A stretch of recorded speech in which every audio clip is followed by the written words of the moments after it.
Good morning to all of you. In previous session, we have seen the system function of linear time invariant system.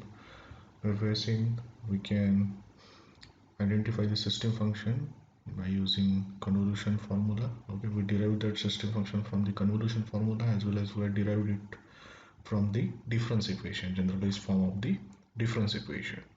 Okay, so in case of the convolution summation, the system function has equation h of z is equals to y of z upon x of z, right? While in case of uh, the difference equation, the system function has the form h of z is equals to summation k is equals to 0 to m bk z to the power minus k whole upon 1 plus summation k is equals to 1 to n ak z to the power minus k. Okay, so in case of the FIR system convolution, the system function derived from the convolution summation, you can use that system function, while for IR system it can be derived from the difference equation. Okay. In today's session we'll be looking at one example where we'll be identifying the system function from the given difference equation, right? As well as we'll be trying to identify the impulse response from the system function. Okay. So here is the example. In this example, you have to determine the system function, that means h of z, and the unit sample response, that means h of n. Okay, so here we are trying to identify h of z and small h of n. So initially we will try to identify the h of z, and by taking its inverse Z transform we can identify the unit sample response h of n, or unit impulse response h of n. The system is described by the difference equation. The given difference equation is y of n is equals to 1 by 2 y of n minus 1 plus twice x of n. Okay, so in solution we can write the given difference equation is that y of n is equals to 1 by 2 y of n minus 1 plus twice x of n. So again here we will take the Z transform, as well as we can apply the time shifting property of Z transform. Okay, so by taking Z transform and applying time shifting property, what do we get here? So the Z transform of y of n will be capital Y of Z. The Z transform of this y of n minus 1 will be z to the power minus k, that means z inverse y of z, right?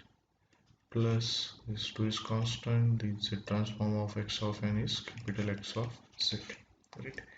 So here we applied the time shifting property. The z transform of y of n is y of z, so the z transform of y of n minus 1 will be z to the power minus 1 y of z as per time shifting property. Okay, so again you can take this y of z on left hand side. Okay, the terms of y of z, or the left hand side y of z minus 1 by 2 z inverse y of z is equals to twice x of z, right? You can take y of z common from here, so y of z bracket it will be 1 minus 1 by 2 z inverse is equals to twice x of z, right?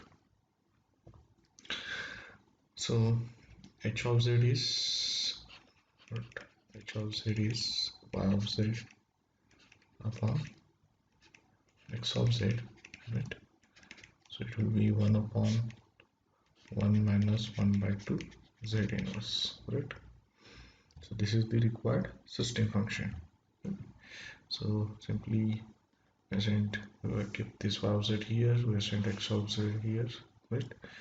So it is 2 upon, okay, because 2 is the constant, right? So 2 will be as it is here, right? And this will come in the denominator, that is 2 upon 1, 1 minus 1 by 2 z inverse will be there, right? So that is the required system function h of z. Okay, so therefore the system function for the given system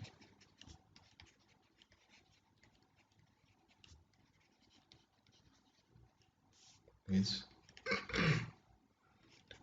h of z is equals to 2 upon 1 minus 1 by 2 z inverse. Okay, so this is the required system function. Okay, so from this system function we have to identify the unit sample response. So we have to take the inverse z transform of this h of z. Okay, I had seen the inverse z transform methods. So here we will directly write down the inverse z transform. From next session onwards we will be looking at the inverse z transform methods. Okay, identifying inverse z transform by using various methods. Okay. So we know that the z transform of this 8 to the power n u of n. Okay, so its z transform is simply summation n is equals to minus infinity to infinity a to the power n u of n z to the power minus n, right?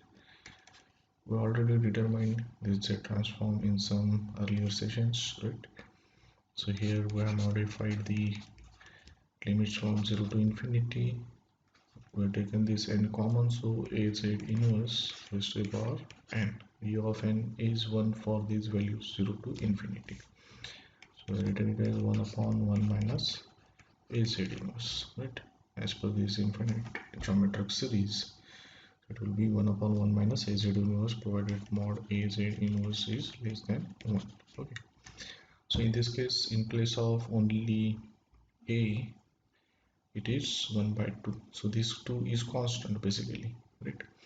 So it is 1 upon 1 minus 1 by 2 z inverse. Okay, so if you are taking the inverse z transform of this 1 upon 1 minus 1 by 2 z inverse, so if you are taking the inverse z transform, so it will be 1 by 2 raised to the power n into u of n. Okay, so here I'll write the system function is that h of z is equals to 1 upon, sorry, not 1 upon, is 2 upon 1 minus 1 by 2 z inverse, right? What we have obtained here, correct? So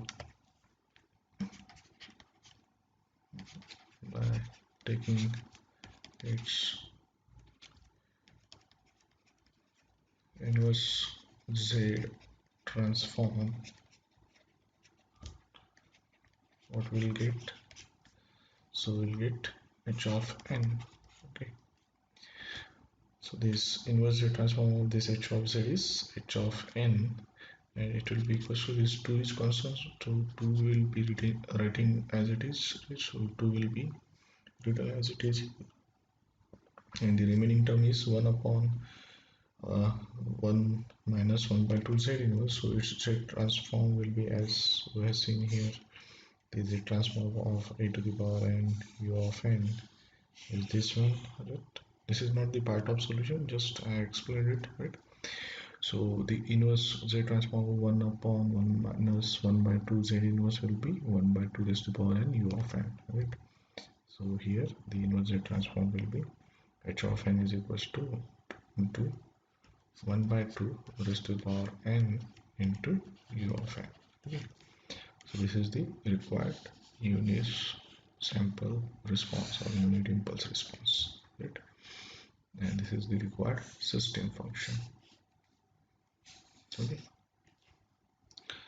so what it indicates, this is the required unit sample or impulse response. Okay, so this is how you are identifying the system function and the unit sample response from the system function, right? So what were done initially, so have been provided with the difference equation, right? So we have taken the z transform of this difference equation, right? So it is y of z 1 by 2 z to the power minus 1 y of z. Okay, this is were written as per the time shifting property. Okay, so we know that as per the time shifting property, is it if x of n has the z transform x of z, then x of n minus k has the z transform z to the power minus k capital X of z, right? So according to that, we have written here z inverse y of z. Okay, z transform of y of n minus 1, correct? Plus 2 into x of z. We have taken y of z term on one side. Okay, we have taken y of z common. Then y of z upon x of z is nothing but your system function, so it is 2 upon 1 minus 1 by 2 z inverse. And to identify the unit sample response from the obtained system function, we have to take its inverse Z transform, right? So the inverse Z transform of this 2 upon 1 minus 1 by 2 Z inverse is 2 into 1 by 2 raised to the power n E of n. By taking the system functions inverse Z transform, we obtain the unit sample or unit impulse response, right? So in next session, we'll be discussing the inverse Z transform. Okay, so there are various methods of finding inverse Z transform. So in next session, we'll be discussing inverse Z transform by contour integral, which is also called as Cauchy residue theorem, right? So that topic we'll be discussing in next session. So thank you for joining this session.